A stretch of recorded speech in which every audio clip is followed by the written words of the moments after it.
अस्सलामुअलैकुम स्टूडेंट्स, मैं आपको खुश आमदीद कहता हूँ लेसन नंबर 18 में learn English in Urdu tutorials के। आइए आज के लेसन की तरफ बढ़ते हैं। स्टूडेंट्स, ये जो लेसन है ये पिछले लेसन से रिलेटेड है, उसी टॉपिक का दूसरा हिस्सा है, moving to the new house का।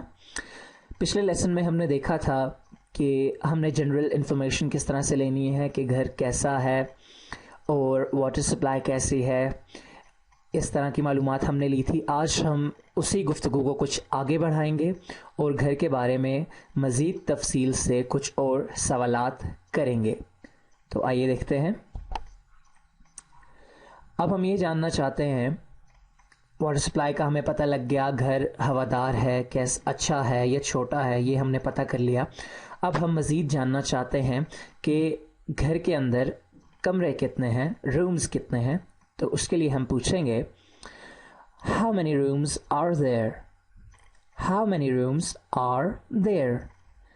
घर में कमरे कितने हैं या वहाँ पर कमरे कितने हैं।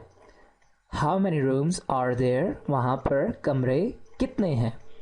या इसी सवाल को इस तरह से पूछ लें, how many rooms do you have in your new house. तुम्हारे नए घर में कितने कमरे हैं। How many rooms do you have in your new house. तुम्हारे नए घर में कितने कमरे हैं।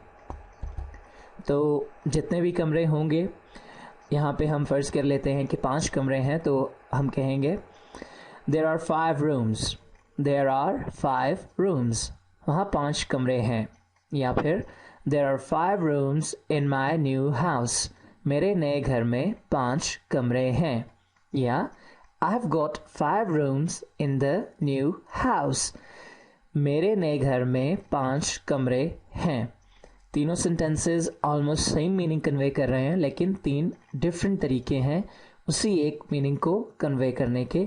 जो आपको ईजी लगे आप वो यूज़ कर सकते हैं। आई have got 5 rooms in the new house, मेरे नए घर में 5 कमरे हैं।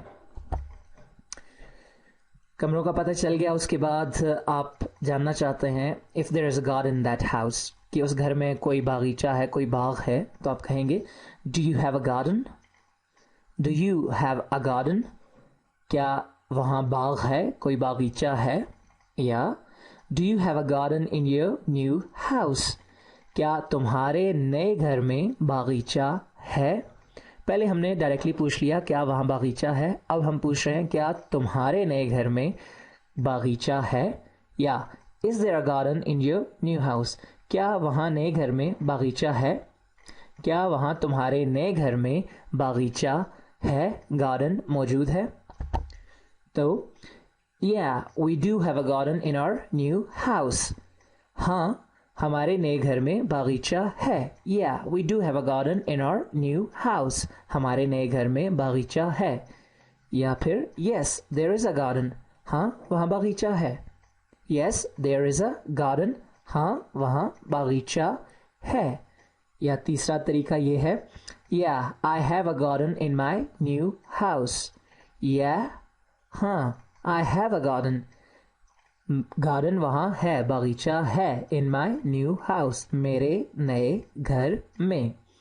तो इस तरह से आपने सवाल करने हैं और इसी तरह से अगर आपसे सवाल होते हैं तो आपने जवाब देने हैं।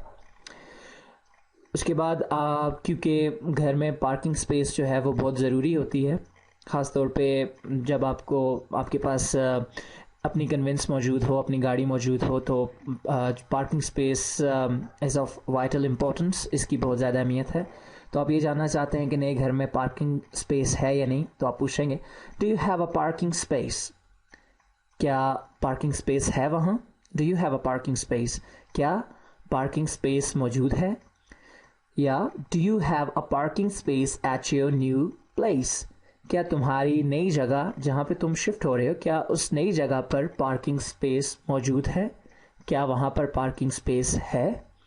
या फिर do you have a parking space in your new house, तुम्हारे नए घर में पार्किंग स्पेस यानी पार्क करने की जगह, गाड़ी को पार्क करने की जगह मौजूद है क्या तुम्हारे नए घर में गाड़ी पार्क करने की जगह मौजूद है? तो yes we have parking space there.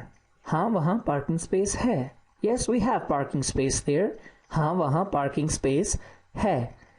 या we do have a parking space in our new house.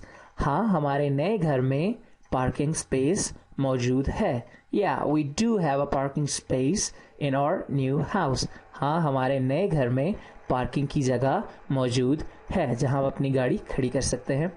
Yes we have enough parking space in our new house. हाँ हमारे घर में काफ़ी यानी कि ज़रूरत के मुताबिक पार्किंग स्पेस मौजूद है। इनफ का मतलब काफ़ी।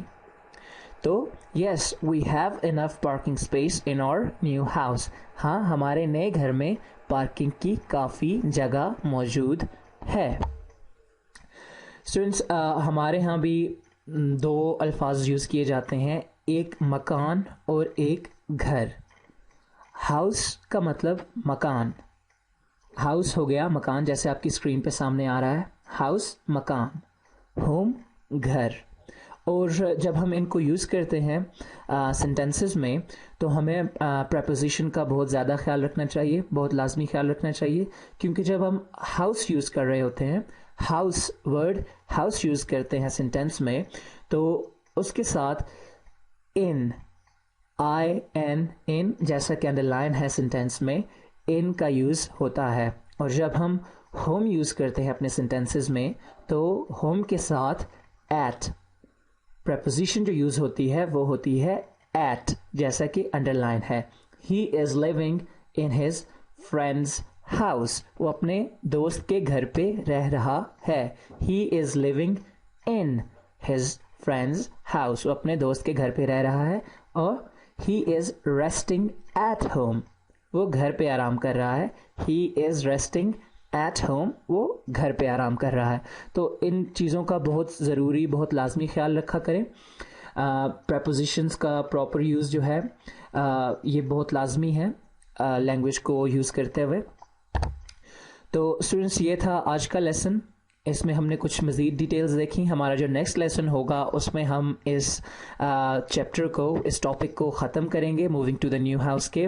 और नेक्स्ट लेसन में हम कुछ मज़ीद जो डिटेल्स रह गई हैं हम उनके बारे में बात करेंगे, ताकि अगर कभी ऐसा हो कि अगर आप शिफ्टिंग कर रहे हैं या आपका कोई दोस्त किसी नई जगह जा रहा है और आप कन्वर्सेशन करना चाहते हैं तो आप प्रॉपरली अपनी बातें, अपने आइडियाज़, अपने ख़यालात एक्सप्रेस कर सकें और वो आपको जवाब दे सकें, या फिर आप उनके सवालों का, आपके दोस्त के या किसी भी अज़ीज़ व क़ारिब के सवालों का जवाब प्रॉपरली इंग्लिश लैंग्वेज में दे सकें।